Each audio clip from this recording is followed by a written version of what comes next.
Guys अगर मैं आपको एक टी शर्ट दूं और आपसे कहूं कि आप इस टी शर्ट को $2 में सेल करके आएँ, तो आप कैसे भी करके इस टी शर्ट को $2 में बेच कर आ जाएंगे। और फिर मैं आपको वही सेम टी शर्ट देता हूं और अब आपसे कहता हूं कि आप इस टी शर्ट को $20 में बेच कर आएँ। और फिर मैं आपको एक सेम टी शर्ट देता हूं और आपसे कहता हूं कि अब आप इस टी शर्ट को $200 में सेल करके हैं, तो आप कहेंगे ये तो नामुमकिन है। ऐसे कुछ एक फादर ने अपने बेटे को कहा, फादर ने अपने बेटे को एक टी शर्ट दी और उसको कहा कि इस टी शर्ट को $2 में बेच कर आओ।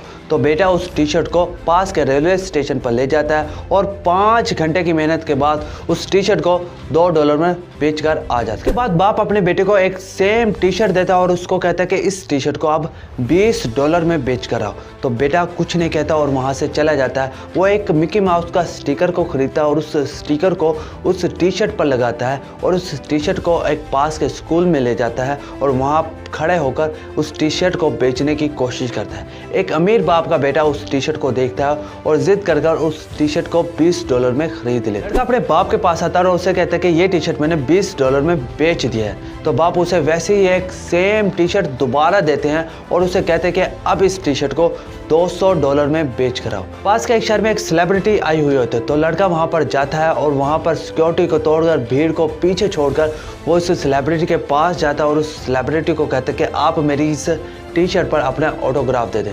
तो सेलिब्रिटी उसको बच्चा समझकर अपने ऑटोग्राफ दे देती है और वो लड़का वहीं पर बाहर खड़ा होकर उस टी शर्ट को नीलाम करना शुरू कर देता है और उस टी शर्ट को $2000 में सेल करता है। मैं बात कर रहा हूँ the legend basketball player Michael Jordan के बारे में। ये इनकी रियल लाइफ स्टोरी है और इस स्टोरी से हमें ये सबक मिलता है कि अगर आप पॉजिटिव थिंकिंग रखते हैं तो रास्ते खुद ब खुद निकल जाते हैं। सो बी पॉजिटिव।